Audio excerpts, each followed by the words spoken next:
Bonsoir à toutes et à tous, je suis très heureux de vous retrouver pour la tranche info en direct sur votre antenne Canal 10 Télévision, avec au programme de votre soirée, eh bien rien n'a bougé entre-temps. On débute avec Info 10, le journal local et régional, et on poursuit avec le Focus, une heure de débrief sur l'actualité locale. Et ce soir, nous recevrons Alan Nagam, président de la Fédération des très petites entreprises, qui a reçu le prix de l'Institut français de la mer. On en parlera avec lui, ce sera après la coupure pub, mais pour l'instant, place à l'actu.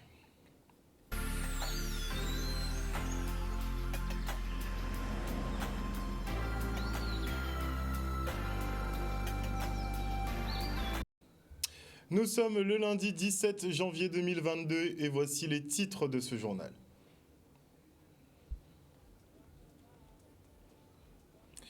On parlera politique puisqu'Adrien Baron est le nouveau maire de la ville de Sainte-Rose. Il succède à Claudine Bajazet, frappée d'inéligibilité pour les 2 prochaines années. Puis nous partirons à votre rencontre, voir ce que vous pensez du pass vaccinal et d'éventuelles dérogations pour notre territoire. Et en fin d'édition, on parlera foot et de la coupe régionale Vito avec cette victoire de la Juventus qui s'impose 2-1 face à la Red Star. Et notez avant de développer ces quelques titres qu'un homme a été assassiné tôt ce matin au centre pénitentiaire de Bemahauf. Un meurtre qui fait suite à une bagarre entre détenus dans une cellule. Dépêchés sur place aux alentours de 3 h du matin, les pompiers découvrent la victime ligotée, baignant dans son sang. Un nouvel incident tragique dans le secteur CD2 Nord qui recense 80% des grosses agressions dans cette prison. Et Adrien Baron est finalement le nouveau maire de la ville de Sainte-Rose. Il succède à Claudine Bajazet, déchu de ses fonctions et rendu inéligible suite au rejet de son compte de campagne par le Conseil d'État. À 50 ans, Adrien Baron est élu avec 19 voix contre 14 pour son ami et seule autre candidate en lice, Lynn Laguerre. On l'écoute lors de son discours. Alors, pour Monsieur Baron, nous avons donc 19 voix et pour Madame Laguerre-Lynn, 14 voix. Donc le maire élu, je laisse pousser. Donc, Monsieur Adrien Baron, ayant reçu 19 voix, a eu la majorité absolue des suffrages. Il est proclamé maire de la commune de Sainte-Rose.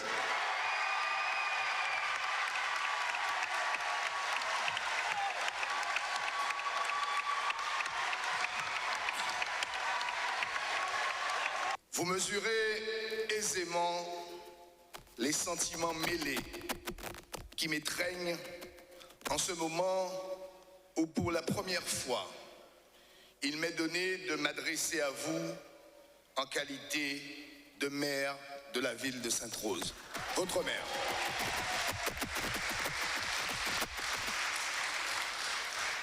Sentiments mêlés où se bousculent l'émotion et la fierté, mais surtout la responsabilité et la certitude que rien dans ce bas monde ne se perd ni ne se crée et que plus que jamais, tout se transforme. Que de chemin parcouru depuis les élections municipales partielles de février 2002, provoquées suite à la démission du conseil municipal de l'époque et où je me suis présenté pour la première fois à une compétition électorale. Que de difficultés, que de peines, que de désillusions, mais avec une confiance inébranlable dans l'avenir. Février 2002, janvier 2022, 20 ans de combats et d'expériences cumulées, 20 ans de rencontres enrichissantes et de construction politique, 20 ans, cet âge qui désormais est celui de la raison et qui légitime l'autorité et la sagesse sur la fougue et le doute. Oui, 20 ans, âge de raison et de conviction. Oui, j'ai la pleine mesure du chemin parcouru, sans oubli, sans sublimation, avec justesse, mesure, honneur, responsabilité et respect. Aussi, chère population de Sainte-Rose, permettez-moi avant toute chose de remercier chaleureusement et fraternellement les 10...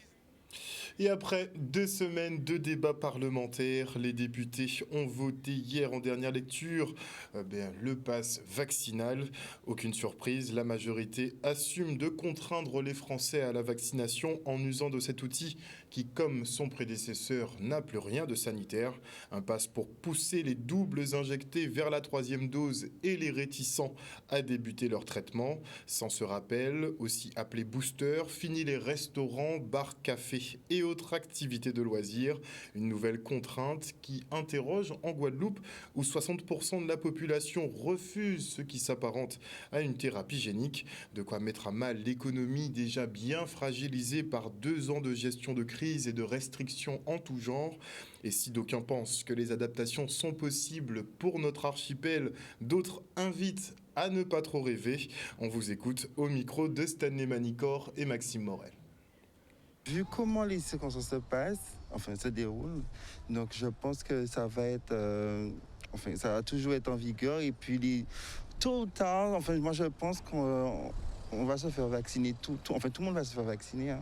Ici en Guadeloupe, je pense qu'en tous les cas, les gens vont réagir pour l'obtenir. Après, est-ce qu'on l'obtiendra ou pas, ça c'est toujours la même question. Je pense que la seule adaptation qui puisse s'entrevoir est liée au fait qu'il y ait très très peu de personnes vaccinées en Guadeloupe. Et à cet égard, il appartient aux autorités de mettre en place ce qui est nécessaire. Ils ont déjà essayé de lutter contre, ça passe. J'espère surtout que la métropole aussi va peut-être se réveiller pour que ce ne soit pas encore la Guadeloupe que l'on montre, que l'on montre comme les revendicateurs alors que c'est pour moi normal. On sera dans l'obligation en fait. On essaie de faire, on dit que c'est pas obligation vaccinale et tout, mais comme on dit dans les médias, quand on vous empêche comme là, il y a un restaurant asiatique, je savais même pas. Je vois que c'est écrit le pass sanitaire requis. Donc du coup, je peux pas manger. Donc là, je vais chercher un autre endroit pour aller manger. Je vois difficilement comment une mesure législative adoptée en termes de loi puisse faire l'objet, sur quelque territoire que ça soit, d'une adaptation quelconque, sans passer par la phase législative. Il faut le dire clairement, que le gouvernement veut qu'on se fasse vacciner, qu'on le veuille ou pas, il faudra le faire. Oh, c'est possible qu'il cède pour ça, hein, puisque la dernière fois que notre ministre s'était déplacé, il avait lui-même parlé d'autonomie et donc avoir... c'est envisageable, je ne dis pas non, je dis pas... C'est possible qu'il cède, peut-être pour être un peu plus tranquille.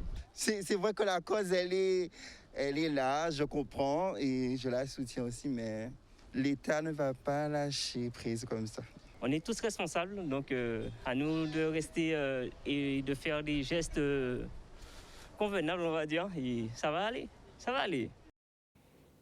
Un pass vaccinal qui arrive un peu tard, effectivement, avec cette vague Omicron qui va peut-être rendre ce virus endémique. Mais en tout cas, il n'en démorde pas. Et après l'hydroxychloroquine, le gouvernement entend interdire la vitamine D, assez prisée pour le traitement du Covid. Par une question écrite publiée au journal officiel du Sénat le 13 janvier dernier, la sénatrice Dominique Estrosi Sassone attire l'attention du ministre de la Santé sur le projet d'arrêté qui inclut le cholécalciférol dans la liste des perturbateurs endocriniens. Entendez par là que cette molécule, principale forme de la vitamine D, sera classée comme toxique. Une éviction qui découle de son utilisation chimique à des quantités très élevées dans les appâts pour rongeurs, par exemple, des dosages largement supérieurs à ceux pratiqués dans l'alimentation humaine, encadrés de plus par une législation européenne. Mais le gouvernement ne l'entend pas de cette oreille. La région Guadeloupe, elle se penche sur l'organisation de la Route du Rhum qui se disputera en novembre prochain.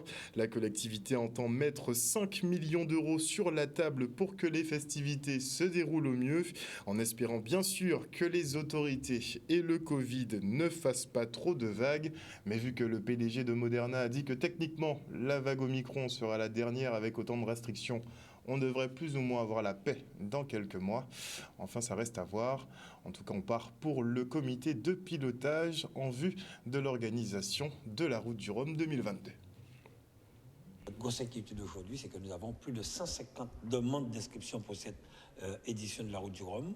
Donc l'installation du comité de pilotage, c'est pour que nous puissions prendre des décisions rapidement, organiser l'arrivée en Guadeloupe, le passage à Basse-Terre et avec les communautés d'agglomération, mettre en place des actions pour que la Guadeloupe puisse s'emparer de cette route du Rhum. Je veux bien que ça soit une histoire de gros sous, la route du Rhum, mais on aurait tort de la réduire à une affaire de gros sous. C'est aussi une aventure humaine et c'est aussi une aventure populaire. Donc si nous n'arrivons pas, par notre implication, à faire que les points 3, les Guadeloupéens qui convergent tous vers Pointe-à-Pitre, tout le monde sait que tout le monde va à Pointe-à-Pitre, et bien Pointe-à-Pitre est bien placé pour faire de cette manifestation une manifestation populaire mettant en valeur nos atouts économiques, culturels, dans l'intérêt de tous. Je demandais à ce qu'on puisse essayer de rester dans la même enveloppe que la dernière édition, autour de 5 millions, 5 millions, 5, mais surtout aller chercher plus de partenaires pour nous accompagner et diminuer le budget. Aujourd'hui, il y a un engouement important pour cette route du Rhum, donc il faudrait que les partenaires puissent s'impliquer parce que nous avons vu les retombées économiques, c'est plus de 7 millions de retombées économiques pour la Guadeloupe, 1,8 million de plus que la dernière édition.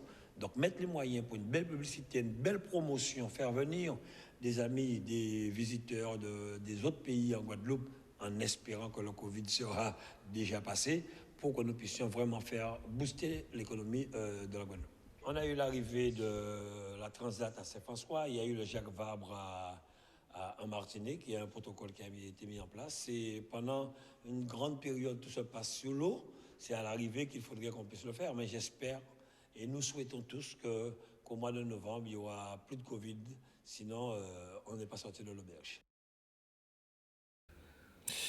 Et notez rapidement que suite à une baisse de production d'électricité, EDF Archipel Guadeloupe annonce de grosses coupures de courant sur l'archipel qui visiblement ont déjà cours, notamment sur les communes de Gosier ou encore Lamentin. Une baisse de production d'électricité. Et les élèves de CM1 et CM2 de l'école Pierre-Mathieu présentent leur clip de sensibilisation à la sécurité routière. Des paroles et des images pour faire prendre conscience du danger que nous représentons sur les routes. Nous tous, on est un peu sujet, n'est-ce pas, à manque d'attention dû au téléphone portable. Je ne m'exonère pas, n'est-ce pas? Le reportage d'Olivier Félix.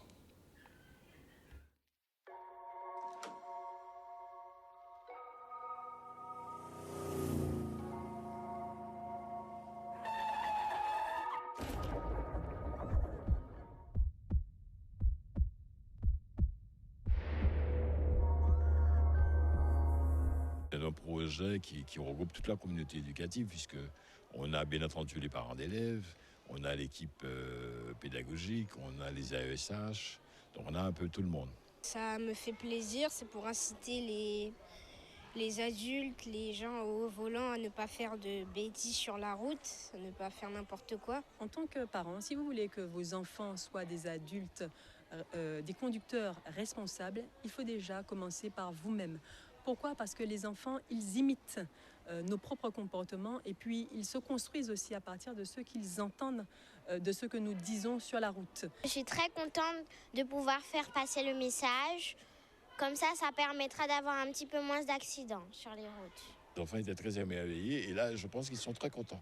Et nous aussi, nous les adultes, nous en sommes très contents, puisque c'est un message que nous voulions porter aux enfants, mais aussi aux adultes, puisque nous avons trop de morts. La chanson qui a été écrite par Madame Borval Sandrine Lérémont, qui est enseignante à la conduite. La chanson, elle nous rappelle qu'il y a des situations stressantes, comme par exemple quand on est en retard, quand par exemple on veut décrocher le téléphone parce qu'on pense que l'appel il est vraiment urgent. Eh bien, ces situations spécifiques nous font perdre de vue le risque. Notre perception du risque, elle est plus altérée en ce moment, plus que jamais, et on va avoir dans ces situations justement spécifiques des comportements qu'on n'aurait jamais eu en temps normal. Un bon matin ou lever tard, ou t'es pressé ou t'es en retard, ou décider pas marier moi, ou dépose moi en l'école là, on trouvait ça super génial, et en même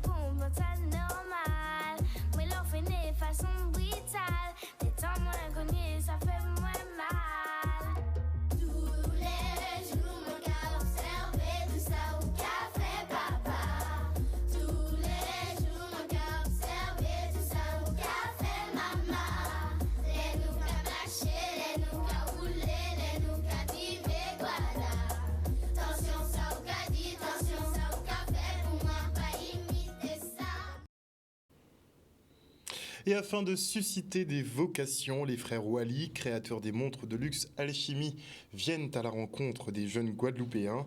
Ce matin, les deux horlogers ont échangé avec des lycéens de Chevalier-Saint-Georges. Le reportage. Classique, classe, etc., avec un bracelet en cuir et tout. Là, on a un design un peu plus tranché, avec un design un peu plus sportif. Aujourd'hui, c'est vraiment une histoire de famille. Pourquoi ? Parce qu'on a eu un très bon accueil la première fois et on a toujours ce même accueil. Mais au-delà de l'accueil, pour nous, c'est vraiment très important de revenir chez nous. Donc, on est originaire de la Guadeloupe, on est guadeloupéens, et de revenir chez nous pour apporter à nos petits frères, comme on aime à les appeler, nos petites clés, notre petite façon d'avoir fonctionné jusqu'à maintenant, d'avoir avancé dans nos projets et essayer de faire notre humble parcours, de donner envie de faire la même chose. Tu achètes la montre avec le bracelet et tu as les deux montres en une seule. Voilà. Et on sent qu'ils se sont très fiers et qu'ils viennent surtout de très loin. C'est innovant et ça montre que même si eux ils étaient dans le CAC 40 et lui il était commercial, ça montre que même si moi je suis dans le système numérique, je peux très bien aller dans l'horlogerie ou faire des vélos et ça permet de se rendre compte qu'il ne faut pas rester bloqué sur un seul projet. Chaque heure qui passe, chaque minute qui passe, marteler à notre jeunesse qu'elle a du talent et qu'elle n'est pas ce qu'on essaye de faire croire d'elle. Alors, d'autant plus que ce sont les élèves. Il faut qu'ils aient confiance en eux et il faut qu'ils aillent regarder devant l'avenir, l'horizon. On y va, on y va, on y va. Exactement, c'est principalement ça et c'est vraiment que ça finalement, Kevin. Oui, tout à fait. Nous, notre histoire est née d'un rêve, donc c'est vrai que notre leitmotiv aujourd'hui, c'est de réaliser son rêve. Quelles que soient les difficultés que la vie va pouvoir te donner, il faut pouvoir justement les prendre, pouvoir en tirer effectivement que du positif et c'est ce qui te permettra demain de faire de ton rêve une réalité. Et comme le disait Nicolas, aujourd'hui on considère effectivement lorsque l'on vient dans cet établissement qu'on est considéré comme faisant partie de la famille et les lycéens nous considèrent comme effectivement leurs grands frères qui viennent effectivement leur parler, les inspirer, les motiver justement à faire comme nous, voire mieux demain. Des images signées Stanley Madicorn et Samuel Calabre. Et pour revenir effectivement sur cette avarie technique d'un des fournisseurs EDF qui visiblement baisserait la production en électricité, eh bien on nous confirme un blackout à Sainte-Rose, à Des, des coupures à Port-Louis et aussi dans le sud Basse-Terre qui a l'air particulièrement touché. Et notez également effectivement que les syndicats d'éducation appellent à une mobilisation générale ce jeudi 20 janvier, date du lancement de la grève de l'UGTG, on peut le dire de l'offensive du collectif contre le pass vaccinal et l'obligation vaccinale, date d'anniversaire également du LKP puisque ça avait commencé le 20 janvier 2009, souvenez-vous. Et on parle sport maintenant, puisque les compétitions reprennent doucement sur l'archipel, à l'instar du championnat du cercle d'escrime du Sud Basse-Terre ce week-end. Les athlètes de 11 à 20 ans se sont affrontés au fleuret et l'épée dans l'optique de se hisser au classement de ce deuxième tour Horizon 2028. Le reste en images. Nous avons organisé notre manifestation de l'année. Du cercle de Sud Basse-Terre et en même temps nous organisons aussi le deuxième Horizon 2028. Le Horizon permet aux enfants d'avoir des points, de se qualifier pour partir au mois de juin en métropole. J'ai tiré en M15, donc j'ai tiré en surclassé étant donné que je suis en M13. J'ai gagné les M15 et les M15 c'est plus de niveau parce que c'est pas vraiment ma catégorie et en M13 j'ai aussi gagné. Étant donné que c'est ma catégorie et je n'ai pas eu trop de difficultés en M13 mais plus en M15 parce que ce n'est pas ma catégorie. Le bilan d'aujourd'hui, ça s'est plutôt bien déroulé pour une première compétition M20. Il y a eu un peu de difficultés dans les matchs mais ça restait quand même à voir. C'est aussi une préparation aussi pour les championnats de France et les circuits qui arrivent bientôt. Et voilà, ça reste toujours une préparation. Mais les entraînements, faut toujours suivre les entraînements, mais ça reste toujours une préparation. La compétition est divisée en deux. Il y a la compétition qui est classique et là, on a des points pour l'année. Mais l'enjeu principal, c'est l'horizon 2028. C'est-à-dire que quand on participe à l'horizon, avec le temps, je dirais, avec la performance, on peut se retrouver peut-être à l'UNCEP, on peut se retrouver au championnat de France. Mais il faut commencer par faire des points en Guadeloupe. Mais le plus important, c'est l'horizon 2028. Et en foot, retour sur la dernière journée de Régional 1 Vito où la Juventus s'impose 2-1 face à la Red Star. Le reportage. Malgré les conditions d'entraînement où on n'a pas beaucoup d'heures d'entraînement, je félicite les joueurs encore une fois, c'est de la motivation. Ça prouve encore une fois qu'ils veulent défendre leur commune. On a su se remobiliser après l'égalisation, ce qu'on n'a pas pu faire contre le FARM. Et c'est de bon augure pour la suite de la saison. On n'a jamais arrêté de travailler. À chaque fois qu'on pouvait se regrouper, on se regroupait. En tous les cas, je les félicite, ce sont des jeunes. Et aujourd'hui encore, ils nous ont prouvé. On pouvait gagner au moins 3 buts. Au niveau du jeu, l'intention de jeu, ça m'a beaucoup plu. Et il faut qu'on continue à travailler ainsi. Physiquement, les deux équipes étaient à équivalent. Mais je pense que tactiquement, on a mal joué le coup en deuxième mi-temps et ça nous a coûté le deuxième but. Au départ, on a bien entamé le match. Mais après, comme j'ai dit aux joueurs tout à l'heure, ils ont voulu faire leur tête. Il y en a qui ont déjoué. Ils n'ont pas respecté les consignes. On les paie cash. Et comme moi, j'ai une jeune équipe, donc moi, quand ils restent pas comme ça, donc moi, je les enlève. Bon, après, la Juventus a su profiter. Mais bon, c'est une défaite qui est amère, mais qui n'est pas rude. Et je félicite quand même la Juventus parce que ce sont quand même des jeunes aussi qui ont très bien joué. Le dispositif mis en place, le système mis en place, c'était pour gagner. On est chez nous, il fallait tout faire. Vous avez vu, on a mis un système offensif avec des jeunes qui ont prouvé qu'ils avaient de la valeur et on va continuer à travailler ainsi. Si la Gauloise, la Resta, la Juventus que j'ai déjà vu, ça donne ça promet pour le championnat cette année. Ah oui, et voilà, c'est la fin de cette rencontre. Un reportage signé Vianney Valverde et Richard Etienne. Voyons Ronald Selbonne maintenant qui présente son nouvel ouvrage intitulé Les Marie-Galanteries, une sorte de bible de l'histoire de la Grande Galette selon l'auteur. Il était en dédicace samedi à la librairie antillaise à Destrélan. Le reportage. Un ouvrage qui invite les lecteurs à un grand voyage à travers l'histoire de Marie-Galante.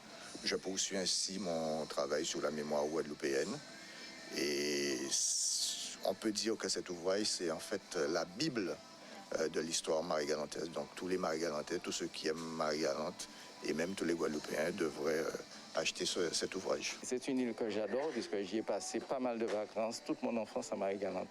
Donc il fallait vraiment honorer cette île qui a fourni beaucoup d'intellectuels à la Guadeloupe et qui continuera à fournir beaucoup d'intellectuels à la Guadeloupe.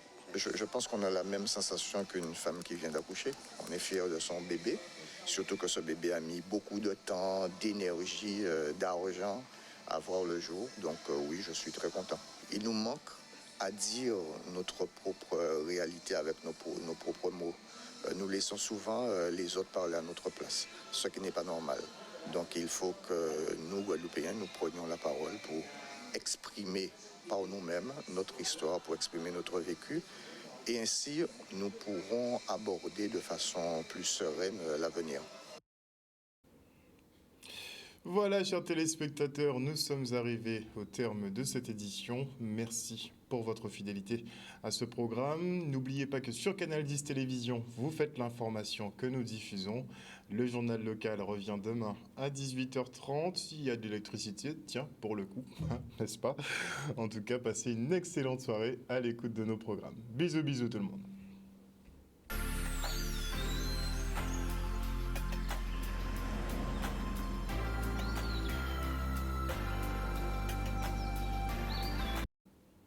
À venir dans la tranche info sur Canal 10, le focus, un focus sur un grand homme de l'entrepreneuriat ici en Guadeloupe, en la personne de monsieur Alan Nagam, qui est président de la Fédération des très petites entreprises de Guadeloupe. Il a reçu le prix national de la mer, il nous en parlera. On parlera aussi de ses accomplissements dans le tissu économique guadeloupéen. Ce sera après la coupure pub de 19h. Mais avant cela, je dis bonsoir à Patricia PC, bonsoir à Viviane Viviane Coton, bonsoir à Grande Gueule, bonsoir à Moïse Caramel, bonsoir à Maggie Delaney, bisous Maggie, bonsoir à Camille Julan, bonsoir à qui d'autre, à Marie-Hélène Borès, bonsoir à Eddie Félix, bonsoir à Tayaniste, bisous Tayane, bonsoir à qui d'autre, bonsoir à Patrice Antoine, bonsoir à Clémence Moïsa, ainsi qu'à Yvonne Dacour. En tout cas, merci à vous tous qui nous suivez sur les réseaux sociaux, mais aussi sur l'antenne de Canal 10 Télévision. Ah tiens, j'oublie chaque fois de vous dire, bon, si vous voulez des petites actus, bon, traitées un peu à ma façon,